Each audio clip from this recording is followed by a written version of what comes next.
ठोक्किँदै जाने भाइले यहाँ ठोक्किँदै हिँड्ने फुटपाथ सानो रहेछ अलिकति ठुलो गराएपछि धेरै राम्रो हुन्छ पोखराको हामी चाहिँ बाटो पोखरा लेक साइड यता जाँदैछौँ लेक साइड जाँदैछौँ ट्याक्क लगाएर आउँछौँ हिँड्दै कति गर्मी घाम छ यार एकदम माऱ्यो यहाँ मान्छे छाता थियो छाता यस्तो गराएर ल्याउनुपर्छ भयो भयो जाउँ बन्द गरौँ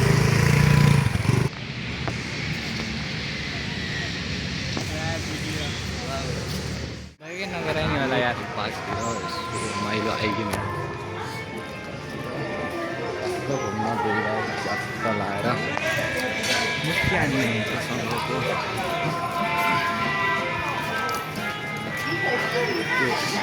कसम